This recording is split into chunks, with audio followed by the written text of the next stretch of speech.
بالقرآن وزین اخلاقنا بالقرآن ونجنا من النار بالقرآن وادخلنا فی الجنة بالقرآن. قال اللہ تبارک و تعالی فی شان حبیبہ ان اللہ وملائکتہ یصلون علی النبی یا ایھا الذین آمنوا صلوا علیہ وسلموا تسلیما. الصلاۃ والسلام علیک یا سیدی یا رسول اللہ وعلی آلک وصحابک وسلم علیک یا حبیب اللہ. الصلاۃ والسلام علیک یا سیدی یا نبی اللہ وعلی آلک وصحابک یا سیدی یا نور اللہ. حمد و ثنا اور درود و سلام کے بعد معزز سامعین کرام، برادران اسلام، نہایت ہی واجب الاحترام، السلام علیکم ورحمۃ اللہ وبرکاتہ. آج کی یہ بابرکت محفل آپ لوگوں نے اپنے آقا و مولا حضور نبی رحمت صلی اللہ علیہ وآلہ وسلم کی بارگاہ میں اپنی عقیدتوں، ارادتوں اور محبتوں کا خراج پیش کرنے کے لیے منعقد کی. اللہ تعالیٰ کی بارگاہ میں دعا ہے اللہ تعالیٰ محفل کا لمحہ لمحہ اپنی بارگاہ میں قبول فرمائے. میں زیادہ لمبا اور طویل خطاب کرنے کا مزاج نہیں رکھتا، اختصار کے ساتھ کچھ باتیں آپ کے گوش گزار کرنی ہیں.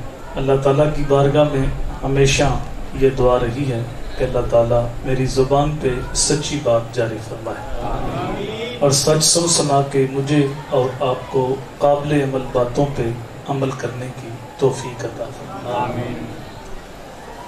اتنا تذکرہ کسی کا نہیں ہوا جتنا تذکرہ میرے حضور کا ہو رہا ہے. لوگ دنیا پہ آتے ہیں، اپنا وقت گزار کے چلے جاتے ہیں، کچھ مہینے کچھ سال وہ لوگوں کو یاد رہتے ہیں، پھر زمانہ قبروں کے نشان بھی بھول جاتا ہے. کون کسی کو یاد کرتا ہے، کس کے پاس وقت ہے؟ ہماری حالت تو اتنی نازک ہے کہ ہم اپنے خونی رشتے بھول جاتے ہیں. عارف کھڑی رومی کشمیر میاں محمد بخش بولے، سہ سہ جوڑ سنگت دے ڈٹھے اوڑک وتھاں پیاں جنہ بنا ایک پل نہیں سنجیندے اور شکلاں یاد نہیں. شکلیں بھی بھول جاتی. اور مشتاق یوسفی نے کہا تھا، مٹ گیا مشتاق دل سے رنگ یاد رفتہ گاں، پھول مہنگے ہو گئے قبریں پرانی ہو گئی. 4 دن لوگ پھول ڈالتے ہیں پھر قبر کا نشان بھی یاد نہیں رہتا. لیکن کیا وجہ ہے؟ 1400 سال سے اوپر عرصہ گزر گیا ہے، نہ تو عقیدتوں کے پھول مہنگے ہوئے ہیں اور نہ ہی گنبد خضرا کا رنگ پرانا ہوا. صدیوں قبل میرے حضور دنیا پہ تشریف لائے تھے، لیکن ماحول کی تازگی بتاتی ہے جیسے کوئی کل ہی گزر کے گیا ہے. زمین سے آسمان تک، آسمان سے لامکان تک ہے، کہاں کھولے تھے گیسو یار نے خوشبو کہاں تک. کائنات کا ذرہ ذرہ میرے حضور کے ذکر سے مہکتا ہے اور اہل ایمان حضور کے ذکر سے اپنے دکھی دل کو تسکین دیتے ہیں. طریقیں مختلف ہیں. بعض لوگ پوچھتے ہیں کہ تم محفل میلاد کرتے ہو، یہ کہاں لکھا ہوا ہے؟ ان کا نام لبوں پہ آئے میٹھا میٹھا منہ ہو جائے. ان کا نام لبوں پہ آئے میٹھا میٹھا منہ ہو جائے. ان کے بول بہاروں جیسے اور اصحاب ستاروں جیسے. ان سا پیارا اور نہ کوئی، ان سے بچھڑ کے لکڑی روئی. جب وہ سیر کو جایا کرتے سر پہ بادل سایہ کرتے. وہ شانوں کے مالک ہے. جب ان کا تذکرہ نور چھڑتا ہے تو ماحول میں خوشبو پھیل جاتی. تو خلف سلف کے اندر یہ عمل بڑا محبوب رہا کہ وہ مل بیٹھ کے حضور کی آمد کے تذکرے کرتے اور اپنے دل کو جلا بخشتے. لیکن کچھ اشروں سے یہ محافل وقتی ذوق رہ گیا ہے، اور جو تربیتی باتیں تھی، جو ہمارے اخلاقیات بہتر ہوتے تھے، جو ہم دین سیکھتے تھے، وہ تھوڑا سا سلسلہ کم ہو گیا. یاد رکھنے والی باتیں ہیں کہ دین اسلام کو 3 حصوں میں تقسیم کیا گیا ہے. پہلی چیز ہے عقائد کا درست ہونا. اگر کسی شخص کے عقائد میں خرابی آ جائے تو اس کے اچھے اعمال آخرت میں نفع کا سبب نہیں بنتے، کیونکہ عقائد کا دوسرا نام ہے ایمان، اور اعمال قبول ہوتے ہیں ایمان کی شرط کے ساتھ. تو جب عقائد بگڑتے ہیں تو ایمان لٹ جاتا ہے. یہ ہو سکتا ہے کسی کے نیک اعمال اس کے ایمان لانے کا سبب اور ذریعہ بنے. جس طرح عرب کا مشہور شاعر فرزدق، اس کے دادا المجاشی رسول کریم صلی اللہ علیہ وآلہ وسلم کی بارگاہ میں حاضر ہوئے. ایمان قبول کرنے کے بعد عرض کی بندہ نواز، میں نے اپنے قبیلے کی 70 بچیوں کو زندہ درگور ہونے سے بچایا. میں شاعر تھا، نرم دل کا مالک تھا. جب کسی کے ہاں بیٹی پیدا ہوتی تو وہ اس کو زندہ درگور کرنے لگتا تو میں اس کے آگے جا کے ہاتھ جوڑ دیتا، اس کو نقدی پیسے دیتا، اس کی کفالت اپنے ذمہ لیتا. تو 70 بچیوں کو زندہ درگور ہونے سے میں نے بچایا ہے. یہ جو میں نے نیک عمل کیا زمانہ جہلیت میں، تو کیا اس کا مجھے صلہ ملے گا؟ تو میرے حضور نے ارشاد فرمایا تجھے صلہ مل تو گیا ہے کہ اللہ نے ایمان کی دولت سے مالا مال کر دیا. تو یہ ہو سکتا ہے کسی کے نیک اعمال اس کے ایمان لانے کا سبب بن جائیں، لیکن بغیر ایمان کے، بغیر اچھے عقائد کے اعمال اللہ کی بارگاہ میں قبول نہیں ہوتے. جس طرح وقت گزرنے کے ساتھ ساتھ ہر چیز کے اندر ملاوٹ آ گئی ہے، اس طرح عقائد کے اندر بھی تغیر و تبدل پیدا ہو رہا ہے. ہر روز نئے عقائد سامنے آ رہے ہیں. یاد رکھیے سچے سچے عقائد وہی ہیں جو صحابہ کے، اہل بیت کے اور اولیاء اللہ کے عقائد ہیں. تو اگر ان عقائد سے ہٹ کے کوئی نئے عقائد متعارف کراتا ہے تو وہ عقائد کسی مومن کے عقائد نہیں ہے. تو پہلی چیز ہے عقائد کا درست ہونا. دوسری چیز ہے عبادات. جو چیزیں اللہ نے فرض کی ہیں، واجب کی ہیں، ان کی پابندی. قرآن مجید میں ایمان کے بعد عمل الصالحات کا تذکرہ آپ کو بار بار ملے گا. تیسری چیز ہے معاملات، حقوق العباد. اگر کوئی شخص عقائد بھی درست رکھتا ہے، عبادات بھی بجا لاتا ہے، لیکن وہ معاملات میں صحیح نہیں، حقوق العباد کا خیال نہیں کرتا، تو حدیث کی روح سے ایسا شخص جنت کے اندر نہیں جائے گا. شرک سب سے بڑا گناہ ہے. سب سے بڑا گناہ کیا ہے؟ بولیے ذرا کیا ہے؟ لیکن شرک توبہ سے معاف ہو جاتا ہے. ایک مشرک جب سچی توبہ کرتا ہے تو اس کی نئی زندگی شروع ہوتی ہے. تو شرک سب سے بڑا گناہ ہونے کے باوجود توبہ سے معاف ہو جاتا ہے. لیکن کسی بندے کا مارا ہوا حق یہ توبہ سے بھی معاف نہیں ہوتا جب تک اس بندے سے معافی نہ مانگی جائے. تو حقوق العباد کا مسئلہ جتنا حساس مسئلہ ہے، اتنا ہی آج اس مسئلے سے ہم بے خبر ہیں. اور پھر یہ موضوع بڑا وسیع موضوع ہے. عامت المسلمین کے حقوق ہیں، ذمیوں کے حقوق ہیں، والدین کے، اولاد کے، میاں بیوی کے، ہمسایوں کے، مسافروں کے. یہ ایک لمبا موضوع. لیکن حقوق العباد میں جو مقدم حق ہے وہ ذوی القربہ کا ہے. اور ذوی القربہ سے جو مقدم حق ہے، جو خونی رشتہ رکھتے ہیں ان کا ہے. اور خون کے رشتوں میں جو مقدم حق ہے وہ ماں باپ کا ہے. اللہ تعالیٰ نے قرآن مجید میں ایک سے زائد مقامات پہ جہاں اپنی عبادت کی بات کی، ساتھ ہی متصل والدین کے ساتھ حسن سلوک کرنے کا حکم دیا. کہیں فرمایا وَقَضَىٰ رَبُّكَ أَلَّا تَعْبُدُوا إِلَّا إِيَّاهُ وَبِالْوَالِدَيْنِ إِحْسَانًا. کہیں فرمایا وَاعْبُدُوا اللَّهَ وَلَا تُشْرِكُوا بِهِ شَيْئًا وَبِالْوَالِدَيْنِ إِحْسَانًا. اللہ کی عبادت کرو، اس کے ساتھ کسی کو شریک نہ ٹھہراؤ، اور والدین کے ساتھ حسن سلوک کرو. ایک صحابی حضور کی بارگاہ میں حاضر ہو کے عرض کرتے ہیں بندہ نواز حسن سلوک کا زیادہ حقدار کون ہے؟ قال امک، فرمایا تیری والدہ. قال ثم من، آقا پھر کون؟ قال امک، پھر فرمایا تیری والدہ. قال ثم من، تیسری بار پھر پوچھا. تیسری بار بھی حضور نے ماں کا نام لیا. چوتھی بار پھر پوچھا ثم من، پھر کون؟ قال ابوک، فرمایا تیرا باپ. 3 مرتبہ ماں کا نام لیا اور چوتھی مرتبہ باپ کا نام لیا. علماء فرماتے ہیں اشارہ اس بات کی طرف ہے کہ ماں بچے کی پیدائش اور تربیت میں 3 اضافی مشقتیں اٹھاتی. باپ نے ایک مشقت اٹھائی تربیت کی، ساتھ ماں بھی شامل تھی. لیکن ماں نے 3 اضافی مشقتیں اٹھائی. پہلی مشقت عند الحمل، حمل کی صورت میں 9 ماہ تک بوجھ اٹھایا. دوسری مشقت عند الولادت، جب بچہ پیدا ہوا. اور وہ مشقت ماں ہی جانتی ہے یا اللہ کی ذات جانتی ہے. اندازہ ایک حدیث سے ہو سکتا ہے کہ ایک صحابی عرض کرتا ہے کہ میں نے اپنی ماں کو کندھوں پہ اٹھایا ہے اور 6 میل تک لے کے گیا ہوں، اور پتھر اتنا گرم تھا اگر اس کے اوپر گوشت کا ٹکڑا رکھا جائے تو وہ جل کے کباب بن جائے. تو کیا میں نے اپنی ماں کا حق ادا کر دیا؟ تو میرے حضور نے فرمایا خدا کے بندے جب تو پیدا ہوا تھا اس وقت جو درد کے جھٹکے تیری ماں نے سہے تھے ابھی تو ایک جھٹکے کا حق بھی ادا نہیں ہوا. دوسری تکلیف ماں وہ برداشت کرتی ہے اور تیسری تکلیف 2 سال تک اسے اپنا دودھ پلاتی ہے. اس لیے ماں کا حق 3 بار اور باپ کا حق 1 بار. علماء نے ضابطہ یہ مقرر کیا ہے کہ اولاد کو چاہیے خدمت میں ماں کو ترجیح دیں لیکن حکم میں باپ کو ترجیح دیں. باہر سے کچھ چیز لے کے آئے تو پہلے ماں کو پیش کرے, پاؤں دبانے تو پہلے ماں کے دبائے. لیکن گھر میں کوئی بات ہوگی, ماں کہتی ہے ایسے کرنا ہے, باپ کہتے ہیں ایسے کرنا ہے, دونوں کی باتیں مختلف ہیں, کس کی بات ماننے؟ تو اس وقت باپ کی بات ماننے, چونکہ الرجال قوامون علی النساء, گھر کا حاکم ماں نہیں, گھر کا حاکم باپ ہے. تو خدمت میں ماں کو ترجیح دی جائے اور حکم میں باپ کو ترجیح دی جائے. ویسے ماں باپ کو چاہیے کہ اولاد کو ایسی مشقت میں نہ ڈالیں. ایک محدث کہتے ہیں 30 سال ہو گئے میں نے اپنی اولاد کو کبھی کوئی حکم نہیں دیا اس ڈر سے کہیں وہ میری نافرمانی کر کے اللہ کی رحمتوں سے محروم نہ ہو جائے. کیونکہ ماں باپ راضی نہ ہو تو عرش کا رحمان کبھی بھی راضی نہیں ہوتا. پوچھا گیا یا رسول اللہ ماں باپ کیا ہے؟ فرمایا تیرے لیے جنت بھی ہے جہنم بھی, اگر ان کو راضی کر لیا تیرا رب راضی ہوگا تجھے جنت میں بھیجے گا, اگر ان کو ناراض کر لیا تو رب ناراض ہو جائے گا پھر تیرا ٹھکانہ جہنم ہوگا. یہ ہمیں دین سمجھنے میں ٹھوکر لگتی.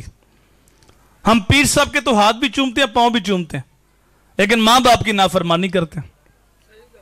پیر صاحب کے سامنے یوں ہاتھ باندھے گردن جھکائے کھڑے ہیں لیکن ماں باپ کے سامنے چیختے ہیں چلاتے ہیں. ہمیں پتہ نہیں باپ کے ہستی کا نام ہے, ہم سمجھے نہیں کہ ماں کے عظیم ہستی کا نام ہے. صاحبوں میں یہ نہیں کہتا کہ آپ بڑوں کا ادب نہ کریں, دین اسلام کا دوسرا نام دین ادب ہے.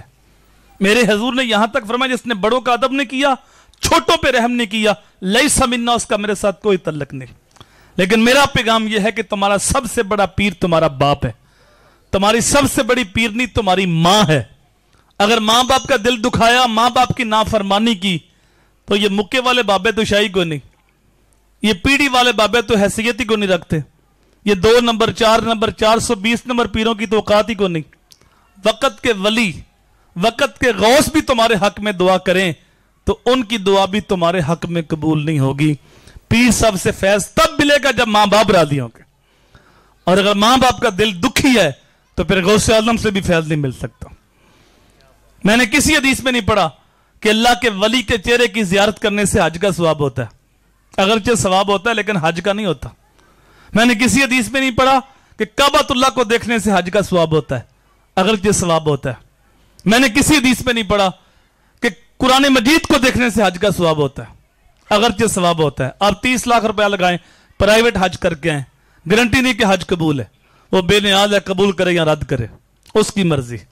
لیکن یہ جملہ دل کی تختی پہ نوٹ کر لو, اور جن کے والدین زندہ ہیں ان کی قدر کر لو.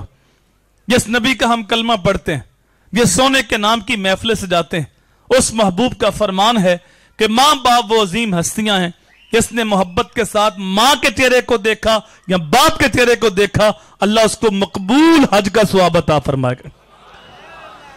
صحابی عرض کرتا بندہ نواز کو دن میں 100 بار دیکھے تو اسماعیل حقی لکھتے ہیں روح البیان کے اندر, میرے حضور نے فرمایا 100 کیا تم 1000 بار بھی دیکھو اللہ 1000 حج کا ثواب عطا فرمائے گا. تم دیکھ دیکھ کے تھک جاؤ گے, اللہ ثواب دیتا ہوا نہیں تھکتا. یہ وہ ہستیاں ہیں جن کے بارے قرآن بولتا ہے کہ تم ان کے سامنے اف بھی نہیں کہہ سکتی, اونچی سانس بھی نہیں لے سکتے. اگر آپ کی توجہ ہو, جب اتنا مقام ہے ماں باپ کا, اتنا مرتبہ ہے, تو ہمارے معاشرے میں 70% ماں باپ روتے ہیں کہ اولاد ہماری بات نہیں مانتی, اولاد ہماری نافرمانی کرتی ہے, اولاد ہمارے حقوق کا خیال نہیں کرتی. تو اس کی بنیادی وجہ یہ ہے کہ آج ہر بندہ اپنے حقوق کی جنگ لڑ رہا ہے لیکن اپنے فرائض سے غافل ہے.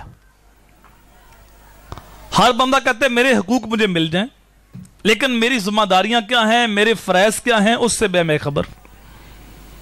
ایک بیوی ہے تو وہ یہ چاہتی ہے میرے حقوق مجھے مل جائیں, لیکن بحیثیت بیوی اس کی ذمہ داریاں کیا, اس کے فرائض کیا ہیں, اس سے وہ بے خبر ہے. تبھی وہ شکوے کرتی ہے, اپنی سسرال کی باتیں میکے بتاتی ہے کہ میرا فلاں خیال نہیں کرتا, فلاں خیال نہیں کرتا, لیکن جو اپنے ذمہ اس کو بھول جاتی ہے. اس طرح ایک شوہر ہے, وہ کہتا ہے کہ بیوی میرے حقوق کا خیال نہیں کرتی, اس کو یہ شکایت ہوتی, لیکن بحیثیت شوہر اس کی ذمہ داریاں کیا ہیں, اس سے وہ بے خبر. اس طرح ایک خطیب ہے تو وہ شکوہ کرتا نظر آتا ہے کہ مقتدی میرے حقوق کا خیال نہیں کرتے، لیکن بحیثیت خطیب، بحیثیت امام ذمہ داریاں کیا ہیں اس سے وہ بے خبر ہے۔ اسی طرح ہم نے دیکھا ہے کہ جن ماں باپ نے اپنی ذمہ داریاں پوری کی ہیں، اپنے فرائض پورے کیے ہیں، ان کی اولاد ان کے سامنے آنکھ بھی اٹھا کے نہیں دیکھتی۔ یہ شکوہ ان ماں باپ کو ہوتا ہے جو اپنے فرائض بھول جاتی ہیں۔ یہ مت سمجھو صرف ماں باپ کے حقوق ہیں اولاد کے نہیں، اعلیٰ حضرت نے ایک رسالے میں اولاد کے تقریباً 80 حقوق بیان کیے۔ جس طرح ماں باپ کے حقوق ہے اس طرح اولاد کے بھی حقوق ہے۔ والدین کے حقوق شروع ہوتے ہیں جب اولاد بالغ ہوتی ہے، لیکن علماء نے لکھا کہ اولاد کا ایک حق ان کے پیدا ہونے سے بھی پہلے ہے، اور وہ یہ کہ ان کے لیے اچھی ماں کا انتخاب کیا جائے۔ جو کہ ماں مائی راستی ہو تو بیٹا فرید بنتا ہے، ماں ام الخیر ہو تو بیٹا غوث اعظم بنتا ہے، اور جب ماں فاطمہ ہو تو بیٹا حسین بنتا ہے۔ گود ماں دی ہے درسگاہ پہلی، ایتھو زندگی دا نسب العین بنتا ہے، ایتھو داتا خواجہ فرید بن کے دکھی دلان دے واسطے چین بنتا ہے۔ شرم و حیا دی ماں جے ہووے پیکر، تیرے پتر بھی غوث ثقلین بنتا ہے، اور سیدہ خاتون نے جنت جے ماں ہووے طاہر، پھر لال بھی سخی حسین بنتا ہے۔ اس لیے میرے حضور نے فرمایا جب نکاح ہوتا ہے تو 4 چیزیں لوگ دیکھتے ہیں، یا عورت کا حسن دیکھتے ہیں، یا عورت کی دولت دیکھتے ہیں، یا اس کا حسب و نسب برادری دیکھتے ہیں، یا اس کا دین دیکھتے ہیں۔ کہا میرے غلاموں تم نہ حسن دیکھو، نہ تم دولت دیکھو، نہ تم حسب و نسب برادری دیکھو، تم صرف دینداری دیکھو کہ دیندار عورت کون ہے، اور کل میرے بچوں کی اچھی ماں کون ثابت ہوگی۔ مرد دیندار ہو تو دین گھر تک پہنچتا ہے، عورت دیندار ہو تو دین نسلوں تک پہنچتا ہے۔ اس لیے فرمایا اچھی ماں کا انتخاب کیا کرو۔ وہ ایک ماں ہی تھی جو اپنے پتر کو قاری صاحب کے پاس لے گئی قرآن پاک پڑھنے کے لیے، لیکن بچہ اتنا قابل تھا اس نے 18 سپارے زبانی سنا دیا۔ قاری صاحب نے کہا جہاں سے یہ پڑھے آگے بھی پڑھ لیتے۔ کہا میں نے کسی قاری صاحب سے نہیں پڑھا، بلکہ 18 پاروں کی میری ماں حافظہ تھی۔ جب ماں کے شکم میں تھا اس وقت بھی قرآن سنتا تھا، اور جب ماں کی گود میں اس وقت بھی قرآن سنتا تھا۔ ماں لوری دیتی، ساتھ قرآن پڑھتی، دودھ پلاتی، لبوں پہ قرآن کی آیتیں ہوتی، گھر کے کام کاج کرتی، ساتھ قرآن سناتی۔ یہ 18 پارے میں نے ماں کی گود میں یاد کر لیا۔ یہی بچہ بڑا ہو کے وقت کا غوث شیخ عبد القادر جیلانی بنتا۔ وہ ایک ماں ہی تھی جو اپنے پتر سے کہتی ہے پتر نماز پڑھا کر، تو بچہ کہتا ہے امی نماز پڑھنے سے کیا ملتا ہے؟ کہا پتر شکر کی پڑیاں ملتی ہیں۔ بچہ وضو کرنے جاتا ہے، ماں شکر کی پڑیاں لپیٹ کر مصلے کے نیچے رکھ دیتی، سلام پھیرنے کے بعد مصلہ اٹھایا، شکر مل گئی۔ جب بچے کو ہر روز بن مانگے 5 وقت شکر ملنے لگی تو بچہ نماز کا عادی بن گیا۔ ایک دن ماں کسی کام گئی تھی، نماز کا وقت ہو گیا، آتے ہوئے دیر ہو گئی، رب کی بارگاہ میں جولی اٹھا کے آنکھوں میں آنسو لے کے عرض کرتی ہے باری تعالیٰ میں نے بڑی محنت کے ساتھ بچے کے دل میں نماز کی محبت پیدا کی ہے، میری محنت کو ضائع نہ کرنا۔ آنکھوں میں آنسو لے کے تیز تیز قدم اٹھاتی رب کی بارگاہ میں التجا کرتی گھر پہنچی، اور گھر آتی کہا بیٹا اٹھو نماز پڑھ لو۔ بچے نے کہا امی آپ گھر میں نہیں تھی، میں نماز پڑھ لی ہے، لیکن امی آج تو نماز کا سرور بھی الگ تھا، آج شکر کا ذائقہ بھی الگ تھا۔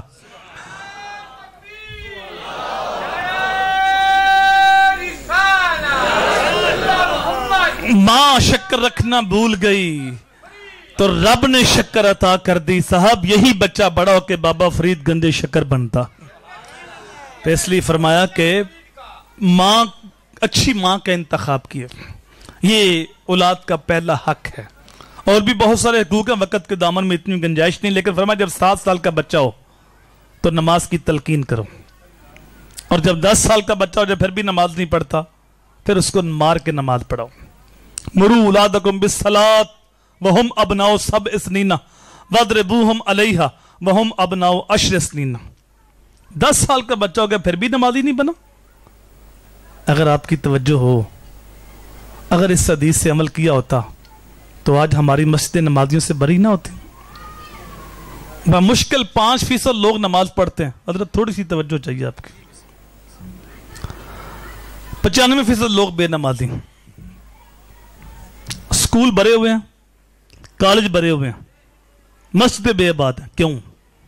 وہ ذمہ داری ماں باپ نے لی، بچے کو لوری دی، بیٹا اچھا پڑھ جو، ڈگری اچھی ہوگی، جاب اچھی ہوگی، پے اچھی ہوگی، مستقبل اچھا ہوگا. بچوں کی دوڑ لگ گئی ایک دوسرے سے آگے بڑھنے کے لیے. وہ مستقبل جس کی فکر ہم نے اپنی اولاد کو دی، اس کی عمر کتنی ہے؟ شیخ سعدی بولے ایک سانس کا نہیں پتا، جو سانس اندر ہے اس نے پتہ نہیں باہر آنا ہے کہ نہیں، اور جو باہر آنا ہے باہر اس نے پتہ نہیں اندر جانا ہے کہ نہیں. یہ اٹھتے جنازے، یہ پھیلی ہوئی قبریں، یہ ہارٹ اٹیک، یہ بم دھماکے، یہ زلزلے، یہ سیلاب، یہ ساری اس کی دلیلیں. رات کو سوئے تھے، صبح اٹھے تو سیلاب کے اندر ڈوبے ہوئے تھے. رات کو سوئے تھے اور رات کو زکات دینے والے تھے، صبح اٹھے تو زکات لینے والے بنے ہوئے تھے. ایک لمحے کے اندر فقیر ہو گیا. تو جس مستقبل کی اتنی قیمت ہے، اتنی عمر ہے، اس کی فکر ہم نے دی. لیکن جو مرنے کے بعد مستقبل شروع ہونا تھا، اس کی فکر ہم نے اپنی اولاد کو نہیں دی. جو ماں باپ یہ کہتے ہیں بیٹا اچھا پڑھ جو تمہارا مستقبل سنور جائے گا، وہ یہ بھی کہتے ہیں، کہہ سکتے ہیں بیٹا ساتھ ساتھ نمازی بن جاؤ تمہاری آخرت بھی سنور جائے گی.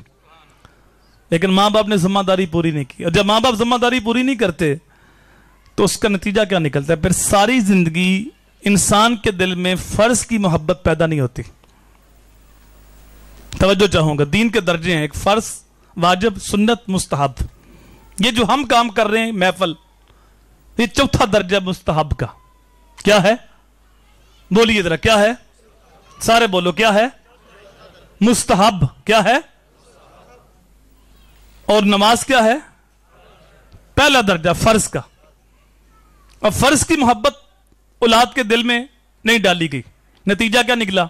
سال کے بعد محفل تھی، محفل عشاء کے بعد شروع ہونی تھی، ہم گھر میں تھے، کام سے بھی پہلے آ گئے تھے کہ آج محفل ہے ہمارے گاؤں میں. نماز وقت 1:30 صف تھی، گھنٹے بعد مسجد بھر گئی تھی. فرض کو ترجیح نہیں دی، مستحب کو ہم نے ترجیح دی، کیونکہ فرض کی اہمیت کو ہم سمجھے نہیں. 1 بجے تک 2 بجے تک محفل ہوئی، نعرے مارے، نوٹ پھینکے. صبح پکے نمازی بھی غائب تھے،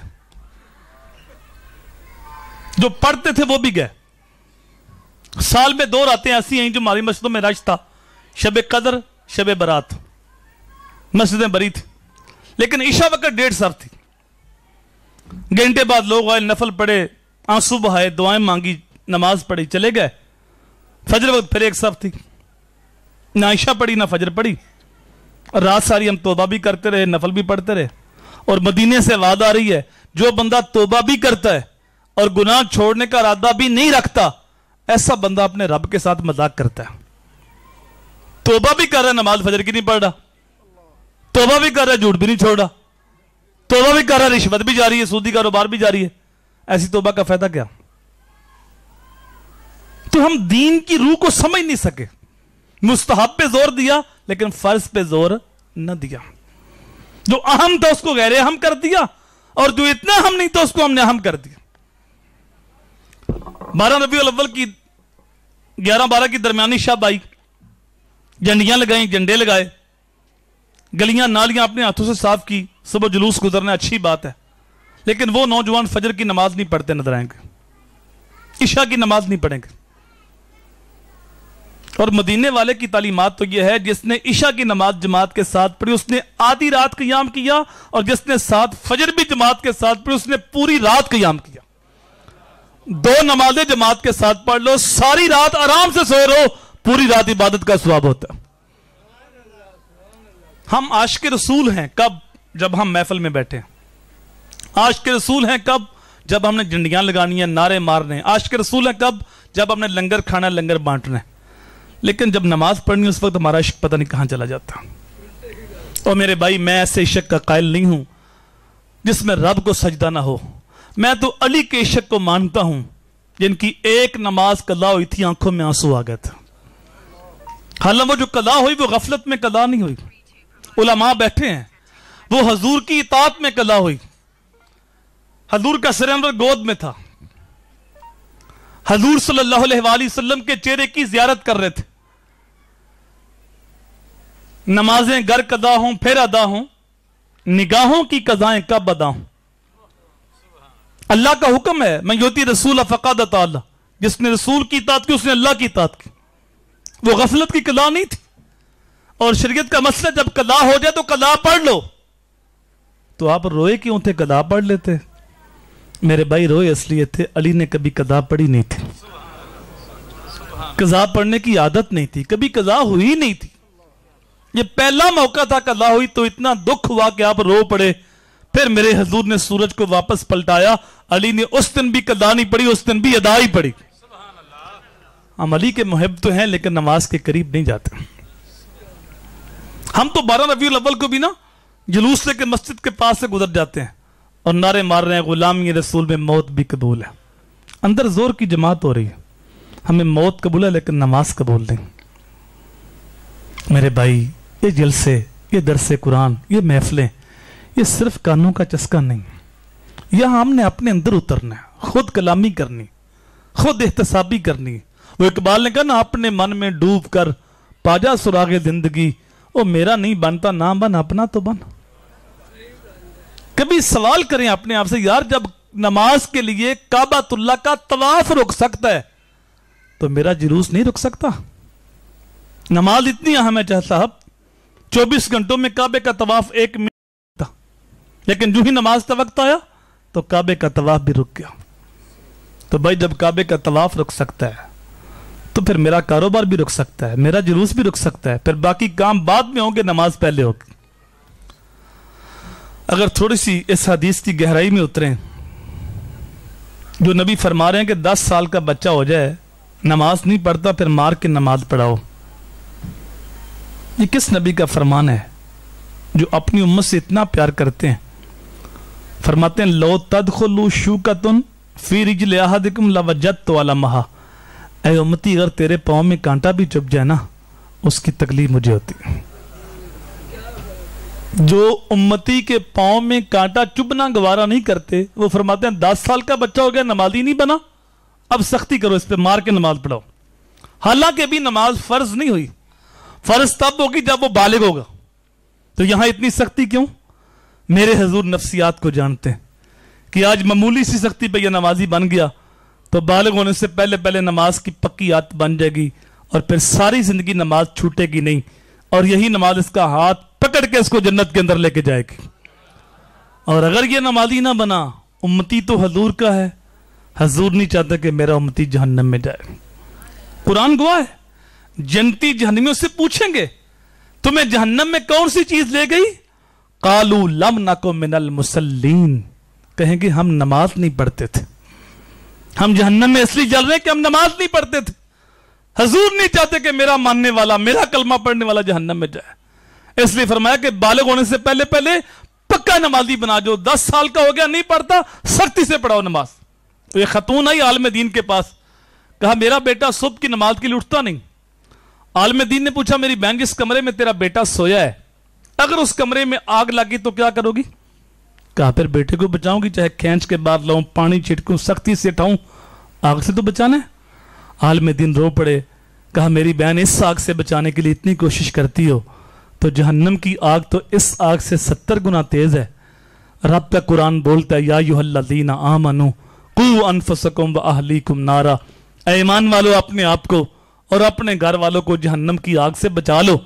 تو جب اس آگ سے بچانے کے لیے کوشش کرتی ہو تو پھر تمہیں جہنم کی آگ سے بچانے کے لیے بھی کوشش کرنا ہوگی. بحثیت والدین ذمہ داری ہے کہ ہم اپنی اولاد کو بالغ ہونے سے پہلے پہلے پکا نمازی بنا دیں.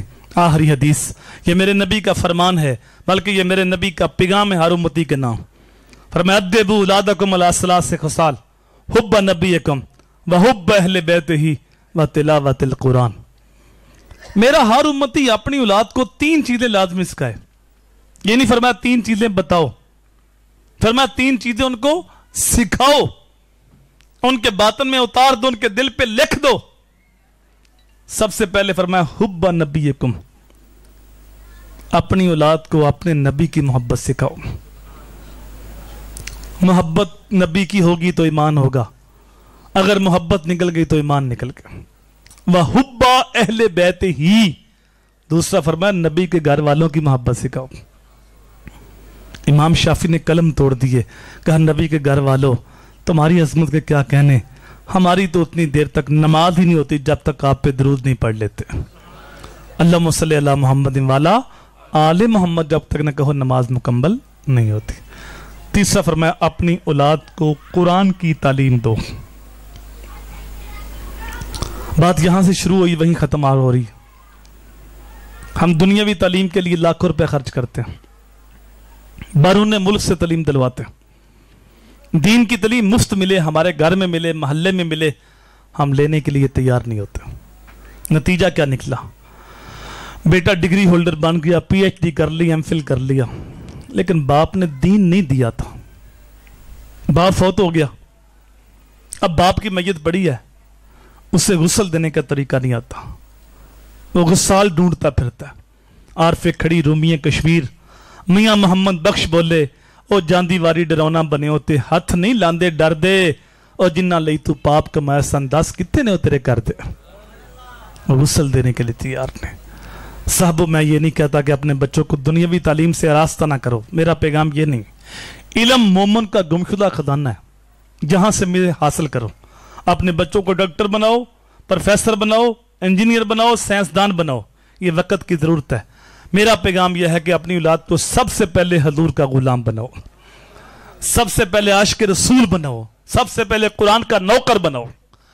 گر تمہیں ہی مسلمان زیستن نیست ممکن جز بقرآن زیستن.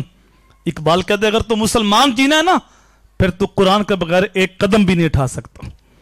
تو اپنی اولاد کو جو فرض علم ہے, جتنا سیکھنا فرض ہے ہر مسلمان مرد عورت پہ, کم از کم وہ کالج جانے سے پہلے سکھا دو.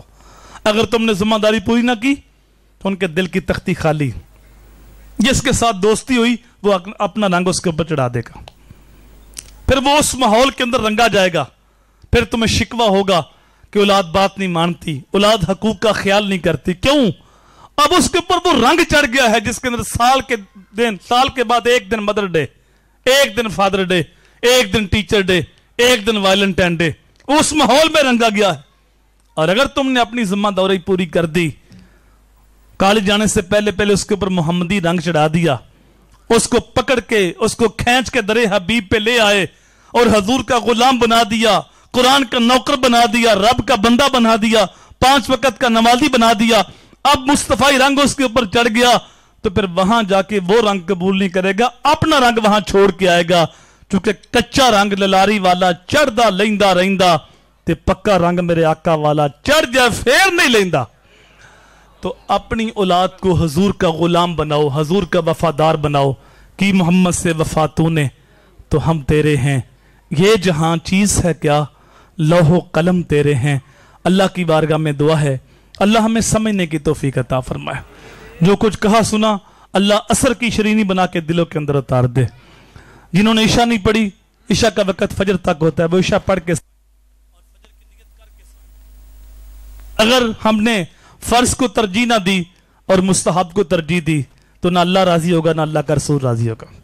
مجھے بڑا تعجب ہوتا ہے, مسجد کے ساتھ والے گھر میں فوتگی ہوئی ہوتی, زور کے بعد جنازہ ہے, باہر کھڑے, اندر جماعت ہو رہی, کیوں کھڑے ہو؟ کہتے جنازہ پڑھنا ہے.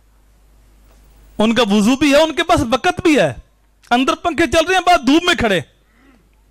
جنازہ فرض کفایہ ایک بندہ بھی پڑھ لے سب کی طرف سے کافی ہے. تو فرض کفایہ کو ترجیح دی اور نماز فرض عین ہے اس کو ہم نے ترجیح نہیں دی. ہمیں سوچنا ہے ہم کہاں کھڑے. اپنے من میں ڈوب کر پاجا سراغ زندگی, میرا نہیں بنتا نہ بن, صاحب اپنا تو بن. یہی پیغام ہے, گرد و عالم میں تجھے مقصود گر آرام ہے, ان کا دامن تھام لو جن کا محمد نام ہے. ہمیشہ خام تو اس طرح سے کندن کر لو, دل کو یاد شاہ کونین کا مسکن کر لو. سبز گنبد سے یوں تعلق بناؤ نادش, روح بھی اپنی ہرے رنگ سے روغن کر لو. میں ایک لمبا سفر کر کے آپ تک پہنچا اور آپ کی محبتیں بانٹتی پیشانیاں, تمتماتے ہوئے چہرے اس بات کا تقاضا کر رہے ہیں کہ میں اور خطاب کروں, لیکن 11 بج چکے ہیں, ابھی ثناخواں بھی باقی ہیں. ورنہ جی تو چاندہ اس رات نو میں شردی فجر تک روک لواں, جے وسط